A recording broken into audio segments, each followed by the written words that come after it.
listeners. Welcome to the Music Festivals podcast. This is the show that helps you get to know music festivals, festival venues, and campgrounds before you go. I'm your host, Neighbor Nate, and I'm glad you're in the neighborhood.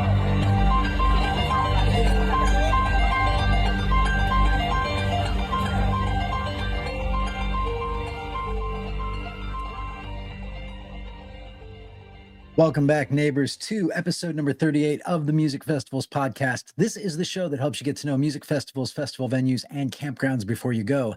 And I am still your host, Neighbor Nate. That does not change from week to week. I just got back from a fantastic weekend at the Caverns in Pelham, Tennessee. And this was for the second annual Camp Cosmic. And that's exactly what it was. It was fucking cosmic. 2 nights of stellar performances from Daniel Donato's Cosmic Country, Mountain Grass Unit, and then campfire jams with Water Tower and LA-based Bluegrass band, and Willow Osborne, somebody who I think is just an exceptional up-and-comer in the bluegrass scene. Truly amazing and transformative experiences at this smaller festival. It has some of the most unique and powerful lighting when you're inside the cave, what they can do with the projections on the cave ceiling and the lasers and everything else. It really is a transcendent experience. And I got to work alongside the folks from Nugs and watch them live stream and kind of see what equipment they're using. So that was really, really cool. But we got to get into it because there's a lot to go over today. So what you're going to see in this episode, we're going to start with a tour of the Broken Banjo RV Park. And this is a great place to stay actually in Manchester, Tennessee. So if you know your festivals, you know that Manchester, Tennessee is the home of Bonnaroo, one of the largest festivals in the nation. But this is an RV park that is very convenient, about 25 minutes away from Pelham, Tennessee, where the Caverns is located. So I'm going to show you that. You're going to see clips from my exclusive interview with Daniel Donato's Cosmic Country. The full band was present. And then some segments from my interview with Mountain Grass Unit. And we did that over at their Airbnb, got to hang out with them for a little bit. So that was pretty cool. And then we're going to look at some parts of my conversation with Willow Osborne, as well as a short performance at the end of that. So I think you're going to dig that. And then we're going to close out with some Camp Cosmic campfire jams that were led by Willow and the folks from Water Tower. And that happened both nights. And that was such a cool experience, being out under the moon, full moon this weekend, around the campfire with some really amazing pickers that were not in the band. And we'll talk a little bit about that.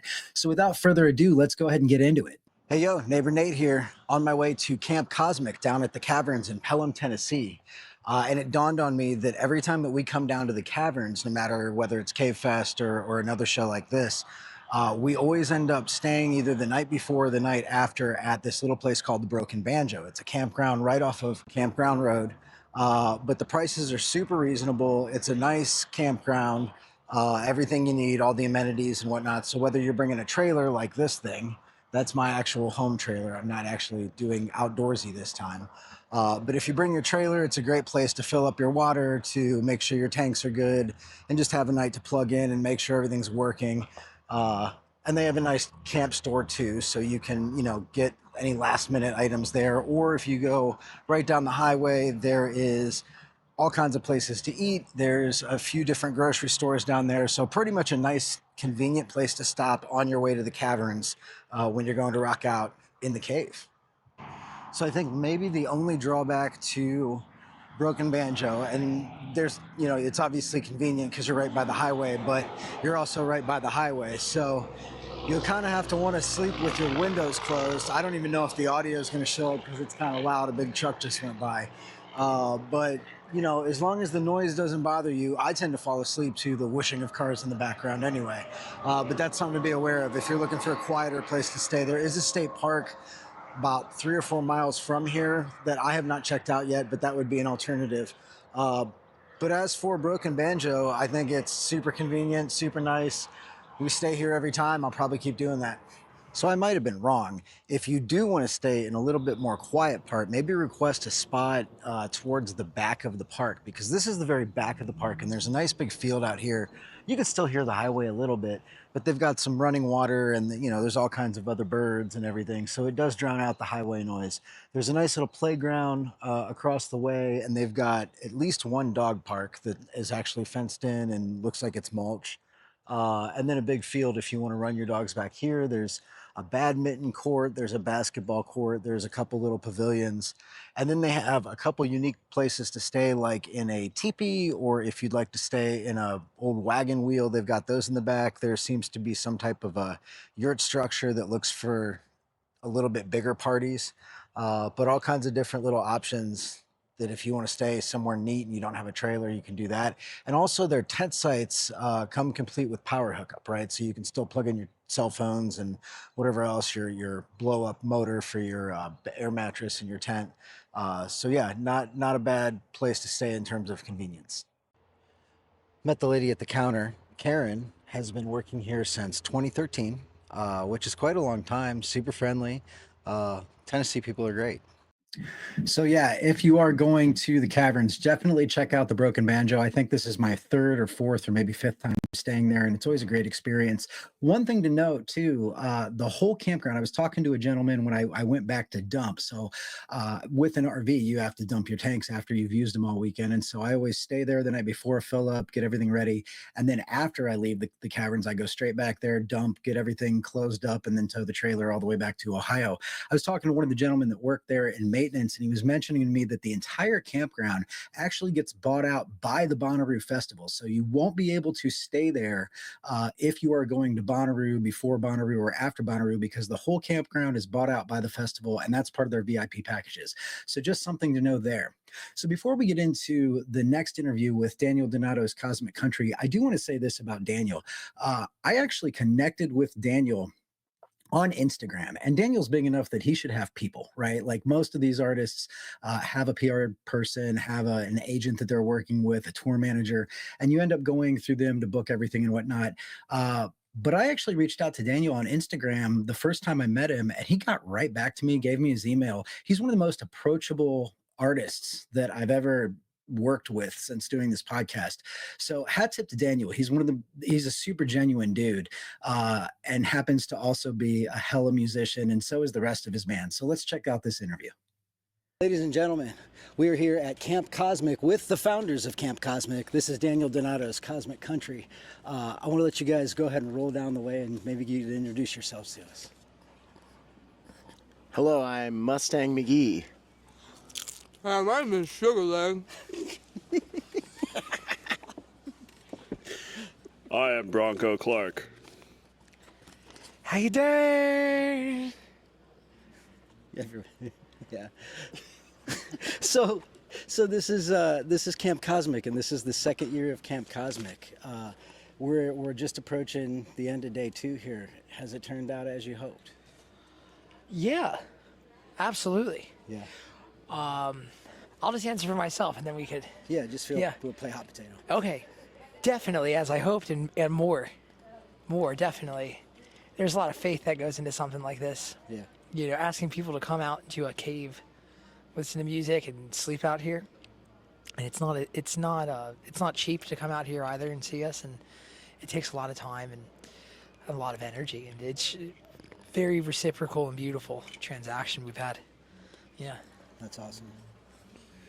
I mean, they say time flies when you're having fun, and we were just talking about last night, like the sets just flew by. Like we were having so much fun in there. Looked down at the second set, and there's only 40 minutes left, and you know, just time kind of just flies by in there, and we're just lucky to be here. Yeah.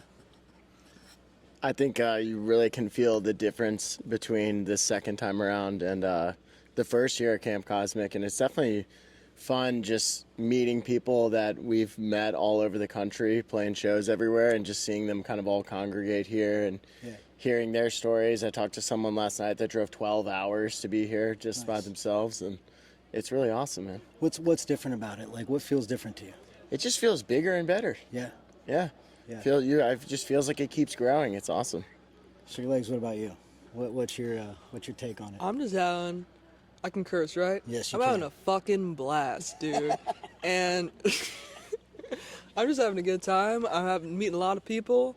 I've been coming out of my shell lately, talking to more people, having a good time. Nice. I mean, getting a little bit too hungover, but it's actually been a good time. And I feel connected to everyone, all my brothers in Frequency, all of the fans in Frequency, and yeah, and it's That's beautiful. awesome. Look at all this, you know?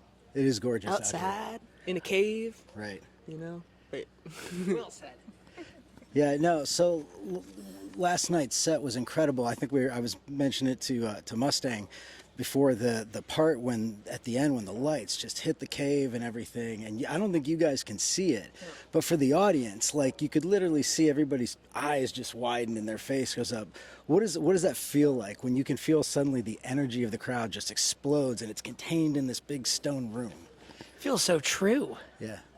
You know, it's really hard to find unity, and so if we get the amount of people that are with us tonight, and we all get into one room together, if we're all agreeing, you know, if it's conscious or unconscious or a harmony of both, everyone's agreeing that this should happen at the highest level that it can, and everybody's putting that belief and energy into that.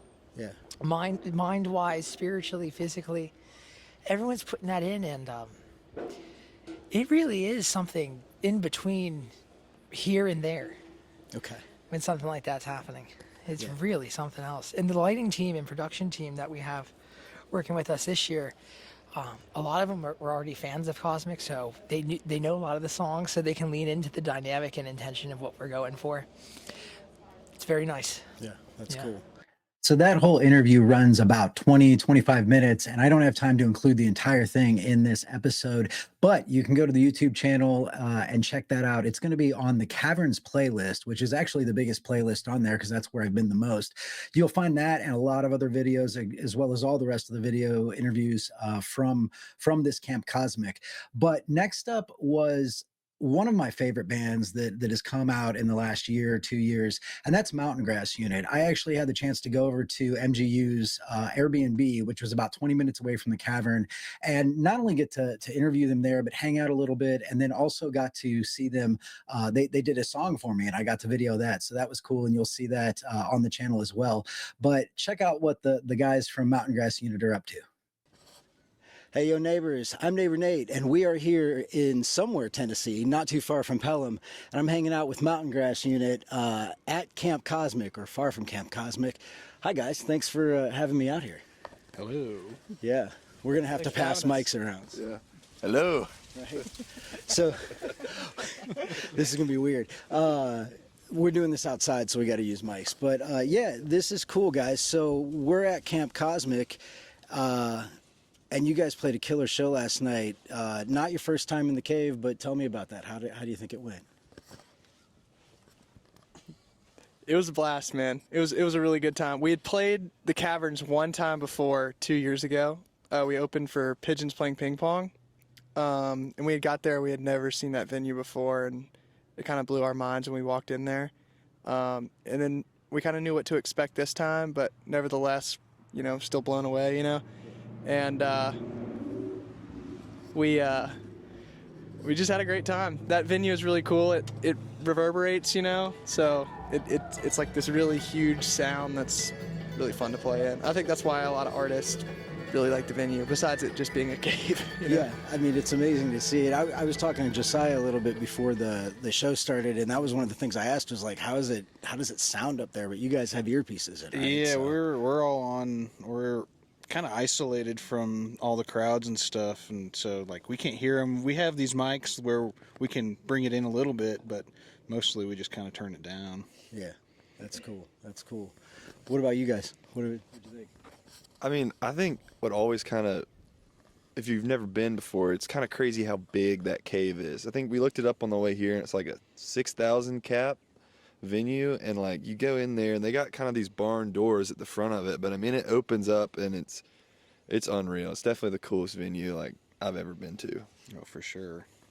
Yeah, for sure. I mean, kind of what y'all said. It's just an awesome venue, and it's super, like, the reverb is just really intense in there. So I guess for a sound guy, it's probably their worst nightmare.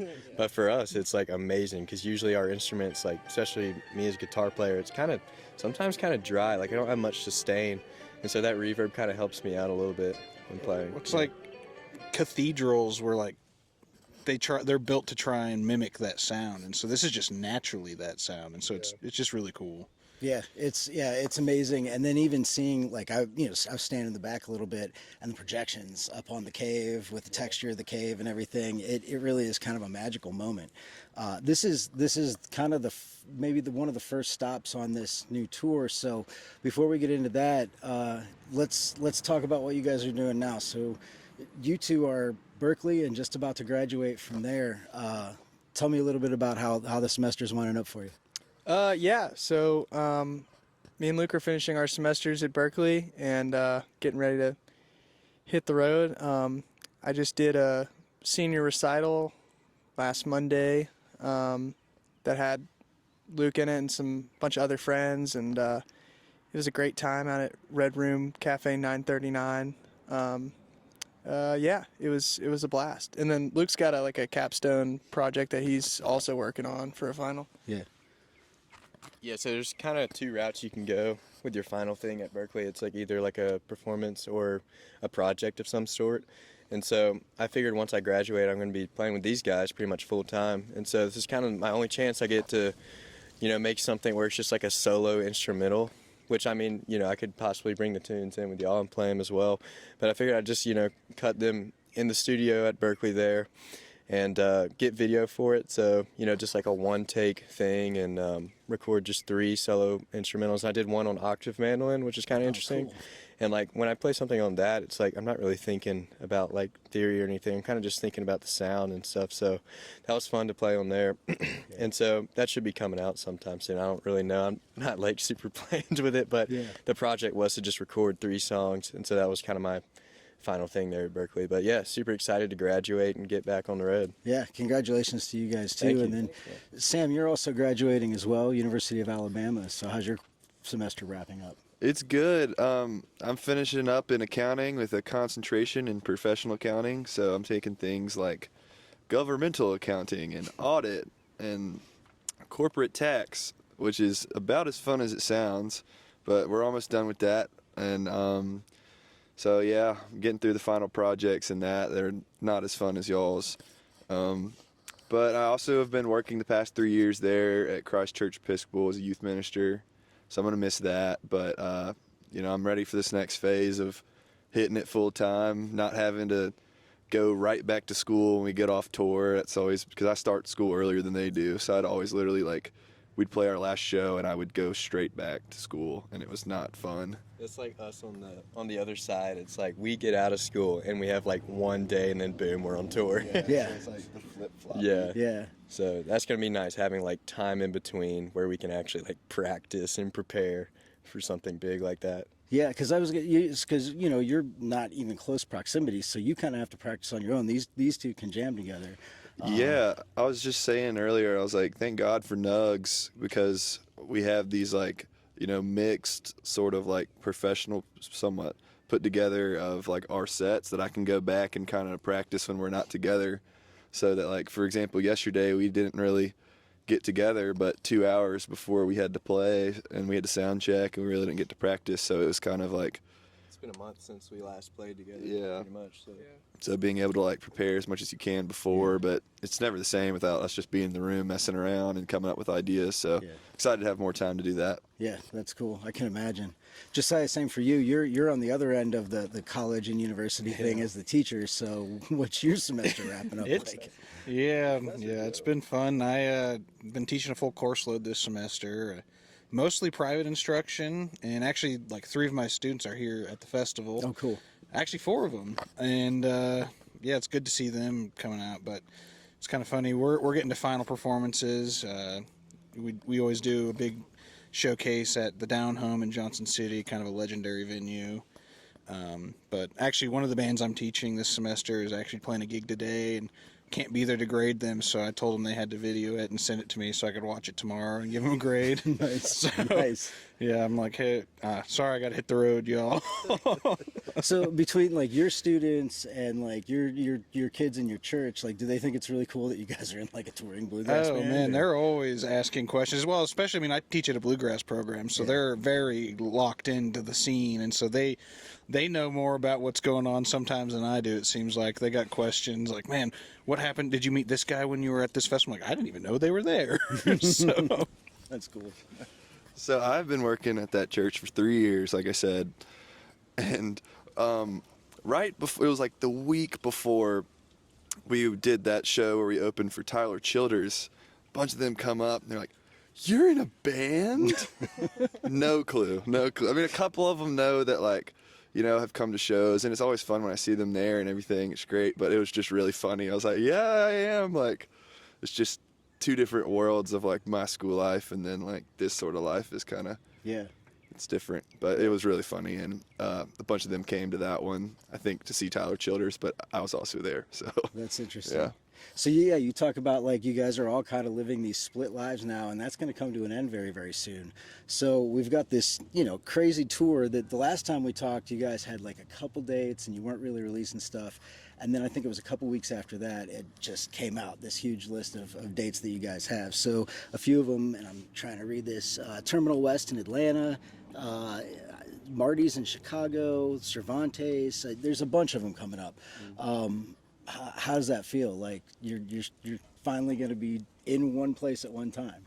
Dude, it feels incredible, and we're just like so stoked just because like everything's getting bigger. Like our team is getting bigger. We got a bunch of really good people around us, and all these venues we're doing this summer and festivals we're doing this summer are just like a step up, from last summer. So everything's just getting bigger and more exciting. And yeah, y'all got anything to say? Yeah, I was just gonna say, like, that's absolutely the truth. Like, seeing our crowds, because just being in school, we've only really been able to do the touring in the summer recently, as in the past 3 years. And each summer we've seen just a bit more progression and bigger crowds and better venues and, like Luke was saying, like a bigger crew and all that. And that's been really, really cool. And awesome. Hopefully, fingers crossed, we only see like growth. Yeah. I think another thing is, like, we're doing podcasts like this and other kind of interviews now, and so people are kind of understanding kind of the backstory of what's going on, and they're connecting more and listening to the music more, so they kind of know what to expect. But we give them some unexpected things, so I don't know. It's always fun coming to a show and seeing the audience. It seems like every single time they're just a little more into it. Yeah. I noticed last night particularly, I was standing up at the front looking at the crowd, and the amount of people mouthing the words along with you guys. Yeah. Like, they have the songs memorized at this point, which is awesome. Man, that was super cool. I picked out a couple of those last night. People just like dancing and singing the words to our original songs is it's almost like it's unrealistic, you know what I mean? It's kind of like just like, what in the world? Like, he must just be mouthing, but it's really crazy. It's like they actually do know the words and stuff, and we really do appreciate that. That's super cool. So if you have not jumped on the Mountain Grass Unit bandwagon train yet, you should definitely do that very, very soon. I talk about them a lot on this show, but those guys are just fantastic. And it's so impressive to me that they can live so far apart from each other, lead these separate lives. Like they said, have one foot in each camp right now. I'm excited that when they actually are all the way done with school and they live in the same place and they get to practice, that's going to be incredible. At the end of the interview, they actually played a tune for me. So check out the YouTube channel, not only for the rest of this interview, because there's about another 10, 15 minutes of it, but also a tune from them, Little Sadie. I think you guys are going to like that. But next up is Willow Osborne. I hightailed it after this interview. I hightailed it back to the Caverns and was able to meet Willow on the stage for an interview there, and she's just an impressive young lady, very, very incredible musician. So check out our conversation. I'm here with Willow Osborne. Willow Hello. is performing this weekend. Yes. Yeah, so very excited to talk to you. I think I told you before we started, I didn't actually know anything about you up until I read you on the bill here, and then I'm like, who is this? And then I learned that you started playing banjo at like age 4. How did that come about? Banjo's complicated. Well, so when I was 3, I went to see a show in Pigeon Forge, where I'm from, and I saw a banjo player there named Gary Biscuit Davis, and I was absolutely in awe. And I told my mom, I want a banjo for my 4th birthday. And so That's awesome. she said, really? Oh, man. No, she said, okay, sure. And she went around to the local music stores and tried to find one. Banjos are, a little bit more unique. And so she got to the last one, her last stop, And the guy working behind the counter said, don't buy her a toy, buy her the real thing, and I'll teach her. And that man was actually Gary Biscuit Davis, the one who had inspired me to play. Right. And not only is he one of the best banjo players in the world, he actually is the 5-time international banjo champion and was Dolly's band leader for a decade. And just, I never had a lesson with him where I didn't walk away inspired. That's amazing and so random at the same time, like that it just happened that way. Were you big enough to hold a banjo at that point? They're pretty heavy. I still feel like that, Right? honestly. I had a travel size, and my mom would set me up on the counter there at the music store, and then she set the banjo up, and banjos are very heavy. And I love this baritone banjo that I have strung up with regular strings. This is the gold tone missing link, and it's a lot lighter. It's about 8 pounds, where it doesn't hurt my shoulder quite as much when I'm playing, and that's huge because if your shoulder starts hurting, it's hard to focus on what you're playing. Right. Yeah, I can imagine that is a work hazard, I guess. Honestly, I think there was a point in Bluegrass when I was growing up where I realized that every single banjo player that I looked up to had at least one back surgery. Really? I'm thinking, oh no, is this my future? Right.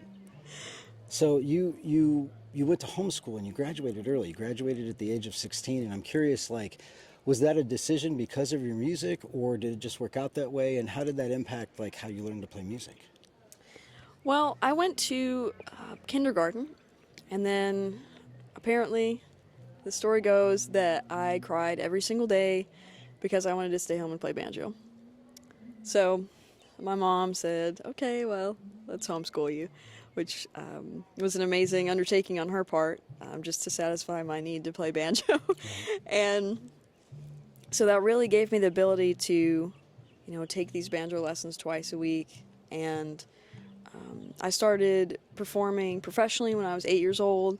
I started performing at Dollywood Theme Park, and then about a year and a half later I went to Country Tonight, which is a local theater in town, and I was able to travel to different festivals and just have so many opportunities that I think would have been really difficult to do if I was in school. And I had a lot of peers that were in public school and also, trying to pursue music and practice and all these things, and it was very difficult to balance that. And I think they just, struggled to get enough sleep to be able to even enjoy practicing and playing. Right. So I'm really thankful that I was able to be homeschooled, and I actually did about a year and a half of online college, and I just did not like it, if I'm being honest with you. I went to try and pursue, everybody tells you to have a backup plan, right? Yeah. And I understand where they're coming from, absolutely, but it's tough when you just love playing music and that's what you want to do. You have a passion for it and a fire, and so I didn't last very long in college. It almost seems like it's something you can't not do, you have to do it. That's cool. Absolutely, yeah. I lost my passion for it for a good while, just because I did start really young, and I played so many shows, and I don't know, sometimes you have to grow up really fast when you're doing that kind of thing, but I eventually just came back to it and realized that, above any other noise, I just love playing banjo. That's awesome. Yeah. Yeah, I got to see you last night at the campfire jams with Water Tower, so Yeah. that was really cool. What is it about, you said you lost your passion for music from playing out and about, and yet watching you guys play, just the joy, not only on the joy of the crowd's face, but the joy of you guys and on your faces as you were playing around the campfire. What is it about that? What is it about just that campfire jam that's special to you? I think that is everything that's special about playing music. It's first and foremost about the connection. Because when you think about it, most people play music because a couple different reasons. Maybe one, they want to express some emotion or something that they have upon their heart and mind, and two, they want to connect with people. Music has always been about connection and fellowship and community. Because, I mean, sure, it's fun practicing at home, but what are you practicing for? You're practicing for playing out with people and, sharing these different ideas with each other. And it's so much fun, like, when you're around that campfire and somebody plays something that you like and you're thinking, okay, my next solo, I'm gonna figure that out. I'm gonna play it, and you walk away just being so inspired, and you've had all these amazing little moments with people, and you can really, like, know who somebody is without even knowing what their name is. Yeah. When you're playing this music, and I don't know, you could go on and on about it. Who was the dobro player? Was not in the band last night. Who was there? No. And everybody came to know him as dobro. Yeah, yeah. And that was cool. But Yeah. watching that ping pong back and forth, where you've got you've got a band that plays together a lot, probably. Yeah. And then other people that just jumped in, and yet people are just taking solos and bouncing it back and forth. Okay, now your turn. Mm-hmm. How do you learn how to do that, and how do you know, like, the I guess what I'm looking for is like the mannerisms of it, or how long do you get, and how do you pass it around and lead the charge like that? Well, In Bluegrass, there's kind of the formula of, you take the verse, somebody sings a verse, chorus, and then there's a solo. And really what you have to do is figure out, is the solo going to be over the verse changes or the chorus changes, and the duration. Now, if the verse and the chorus changes are the same, then you don't have to worry about it. Right. But it's a little bit different, if you're playing jazz, you can kind of, go on for a really long time and maybe give a signal when you're done. Whereas with bluegrass, it's more of a formula. You know exactly how long your solo is going to be. And Kenny was really fantastic last night, directing people, saying, okay, you dobro, you guitar over there. A lot of times you'll go in a circle too, which, really helps, because you can kind of start planning your, like, okay, how am I going to start this solo whenever the person, either to the left or right of you is finishing up theirs. But it can be really intimidating when you're first, I say first, even now, walking up to a jam, because sometimes you have no idea what people are going to play, and maybe it's in a key that you don't like C sharp. That's not my favorite key, let me tell you. But you just never know, and that's another thing that we practice for, is just being able to really express the ideas that you want to. Growing up, I thought, man, I want to be the coolest, flashiest, craziest, shreddiest banjo player ever. Like, I told my teacher, I was like, I want you to teach me the cool stuff, Nice. Nice. All that scales and stuff, man, I don't want to work on that. I want the chromatic licks, I want the cool stuff. But what I've come to realize is, what we really should practice for is being able to express the ideas, the improvisations on our hearts for that song that we're jamming with.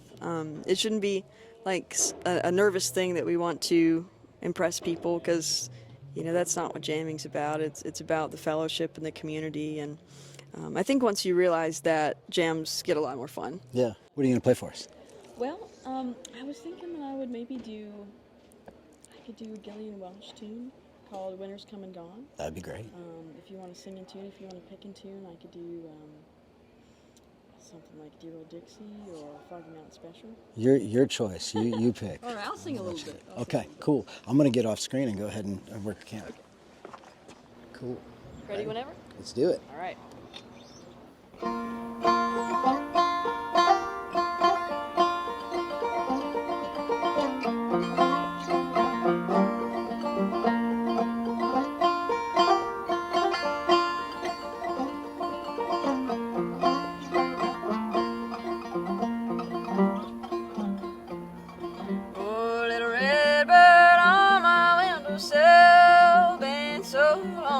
Shaking that morning shade. Oh, little red bird. say, been so lonesome, I just about flown away. So long I've been out in the rain and snow, winter's come and gone, a little bird told me so.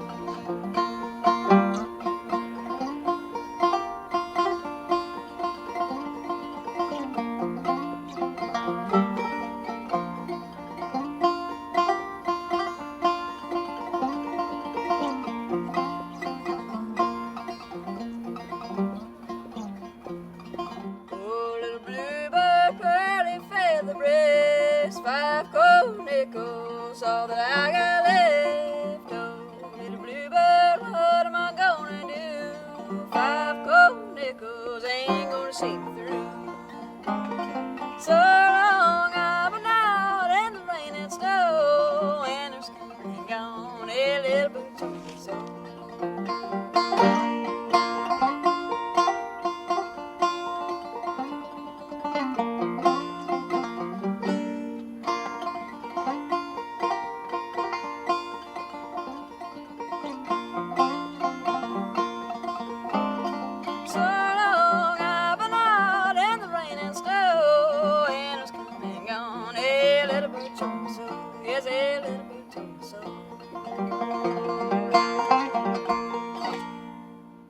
I really enjoyed meeting Willow. So incredibly talented and such a super nice person. Just very pleasant to talk with. And her role at Camp Cosmic was interesting because, you know, she did a couple sit-ins with Donato and that was awesome. But she was really part of leading the campfire jams at Camp Cosmic, along with Water Tower, which is an LA-based bluegrass band here from all the way from the West Coast. But I like that there was an organized campground jam at Camp Cosmic, because I think that's something that, yeah, it happens organically, but anymore with the larger festivals and the late night shows and all the stuff that goes on, I feel like sometimes we're starting to lose that. We're starting to lose the drum circles and the jams. So it was really cool that that was a formal part of Camp Cosmic, and Willow and Water Tower just did a phenomenal job leading those jams. She talked a little bit about it, but let's take a look at what those look like.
Such a cool experience at Camp Cosmic, folks. But that's it for this week. Make sure that you get Camp Cosmic on your radar while it's still small, because I don't think it's going to be a very small festival for very long. Make sure you experience seeing, if not that show, other shows at the Caverns in Pelham, Tennessee. Again, this was my first time actually spending a lot of time seeing shows in the cave. I've normally been there for festivals like Cave Fest, where you're at the outdoor stage. Total different experience being underground with the lights, with the sound. Just incredibly changing experience. I am changed. I want to give a hat tip to Jeff Medelson as well as Emma Moorcroft at the Caverns for helping me line everything up this weekend and giving me access. So thank you to them. And I also want to give my sincere thanks to everybody who was willing to sit down with me and do interviews. Daniel Bronco, Mustang and Sugar of Daniel Donato's Cosmic Country. Willow Osborne, again, someone that you need to have on your radar, because I think she's going to be a big deal. Drew Reed, Josiah, Luke, and Sam, and their tour manager, Reg, from Mountain Grass Unit. Really, really great guys, and just like seeing where their career trajectory is going. And then I want to give a hat tip to Lindsay Thagard, who's with DVC Management. So that's who manages Mountain Grass Unit. I actually been talking with Lindsay for a few months now and got to meet her for the first time in the cave on Saturday night. So thank you so much, Lindsay. It was cool to get to meet you in person, and I hope we can stay connected going forward.